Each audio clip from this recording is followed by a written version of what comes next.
ทิ่มเลยมอง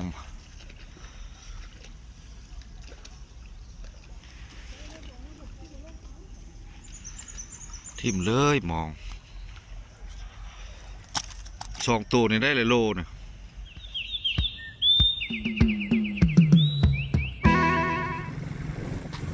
มื้อนี้สิพาพี่พาน้องไปยามมองเนาะออกจากเวียกมาล่ะพยายามมองใส่ไว้ตะวันนี้เนาะสิได้อย่างแน่ใส่ไว้สะบอนลงเมื่อนั้นล่ะมันบดถึกแล้วใส่มองทิ่มไว้เนาะมองกับมองขาดไปเบิ่งน้ำกันพี่น้องตัวนี้แหละเข้าไปทางค่อยหลักสองเนาะสี่แยกไฟแดงหลักสี่มาฮอดไฟแดงนี่ก็สิได้รอไฟแดงเนาะตอนนี้ก็5 โมงปลาย6 โมงปลายนี่แหละมันนานแจ้งพี่น้องมันหนาว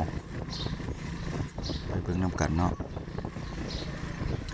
แข่งขมวนเฮารถก็ซ้ำนี่ละบ่หลายปานใดเพราะว่ามันบ่ติดรถบ่ติดทางไปตอนเช้า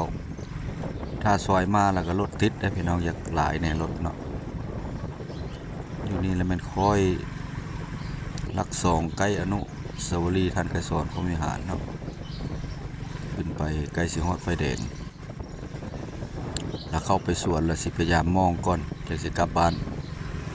พาพี่พาน้องพยายามมองว่าสิได้หยังได้หลายได้บ่เนาะผู้คนก็ไปตะละตะลีก็ยามเช้าก็อากาศก็อยากคล่องข้านเย็นจังหน่อยเนาะสิเย็นยามเช้าเนาะไปฮอดไฟแดงจะได้รอไฟแดงจังหน่อยนึงพาพี่น้องไปเลาะลุ้นเบิ่งว่าแปลงก็บ่ได้ลงคลิปหลายมื้อแล้วเนาะพี่น้องเนื่องจากที่ว่า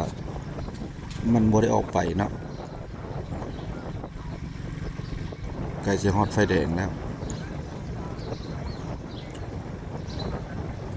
เบิ่งแล้วบ่ได้ถ่ายอัปเดตสายทางให้เบิ่งเอาไปเบิ่งน้ำกันเนาะ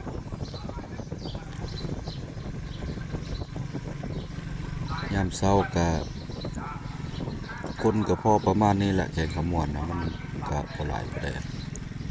จะได้รอไฟแดงน้อยหนึงพี่น้องเนาะรอบัดยานรถเพิ่นสวนมาก็ถือว่าบ่คักประกันเนาะรอไฟแดงน้อยหนึงไปกันต่อบัดนี้มังโมก็มีหลายละหานมังโมลงมาหลายโมสวรรณเขตเพิ่นกะเกียมใส่บุญธาตุมังโมน่ะสีอยากมืดๆนิดนึงเนาะพี่น้องเนาะเพราะว่าอากาศมันเย็นมันบ่ทันได้แจ้งคักอย่างมืดนิดนึงสิแว่สวนเข้าไปยามเบิ่งมองใส่มองไว้อยู่ในสวนนี่แหละก็เลยอดถ่ายบ่ได้ก็เลยถ่ายให้พี่น้องเฮาเบิ่งทาง FC เฮาผู้ติดตามเก่าติดตามใหม่ไปเบิ่งไปชมนำกันเนาะว่าสิเป็นจังไดแถวนี้ละคอยน้องปลาลักซี่กายมานี่แล้วก็เข้าสวนแปะเฮือนเจ้าแขวงเก่าเนาะแถวนี้แหละสิเข้าขวามือนี่แหละพี่น้องมังโมก็กำลังเริ่มลงมาเพิ่นขายในสายทางเลยมังโมก็ได้เข้าไปสวนเพิ่นเลยพักกระสองมือน่ะบ่ได้เพิ่นติดตามเบิ่งนำกันว่าสิเป็นจังไดเนาะ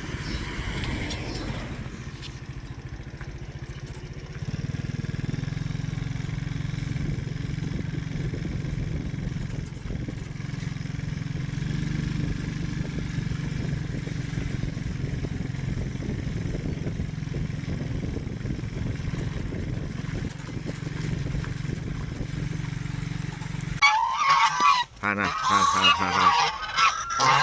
โอ้ยมาหยามมองก่อนส่วนก็บริโภคลายมือแล้วพู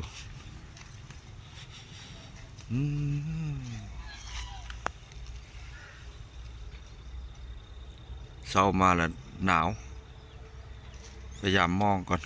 ไปเบิ่งก่อนพยายามมองสิได้บ่ป่านี่เพราะว่าลงออกมันบ่ได้แบบว่าเฮาใส่มองป่าไว้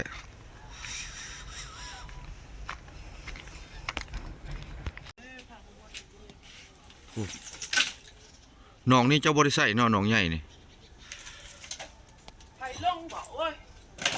ขุ่นแต่แท้เนาะใส่หนองเทิงพุ่นน้ำมันแห้งหลายแล้วเฮ็ดตึก อันนี้ ก็สิพอได้อยู่ อันนี้ก็ไผ่นี่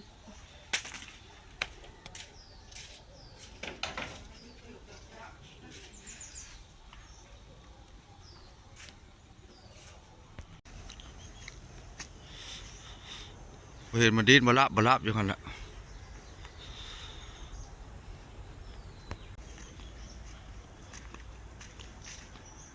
น้ำตื้นๆหนึ่งเนาะปลาข้อใครแน่เนาะ2 ตัว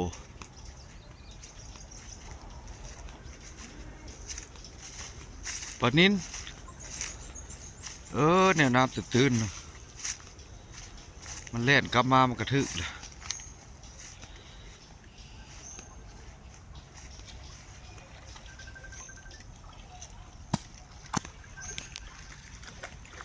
ปลานิน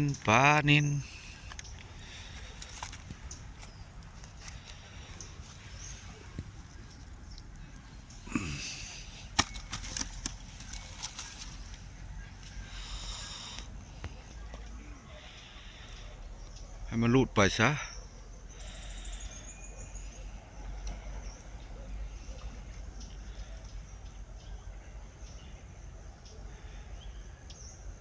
ปลาข้อจักไปใส่มันเอาบ่เห็น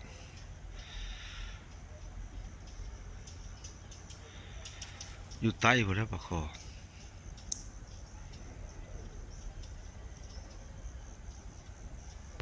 ทิ่มเลยมอง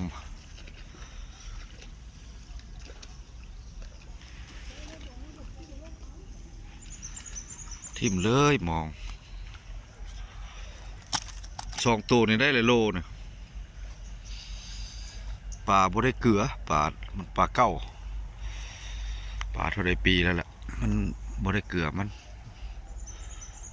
นเป็นหนองธรรมชาติละพี่น้องเอ้ย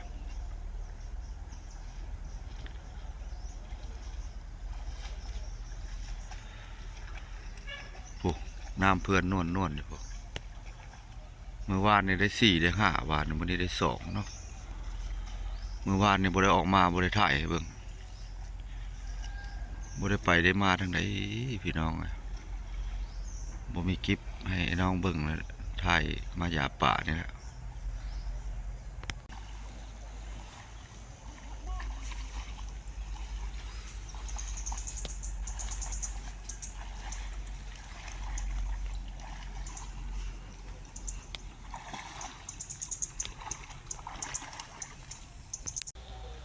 น้องนี่จะยังหลายอยู่เอามันบ่ได้มันลึกน้องนี่บดเอามือนั้นล่ะไล่มันก็ไล่ละล่ามันบ่ออกหลายน้องเลยน้ำเพื่อนอยู่ปลาปล่อยหลายปีน้องนี่ในเดือน5บ่แห้งพี่น้อง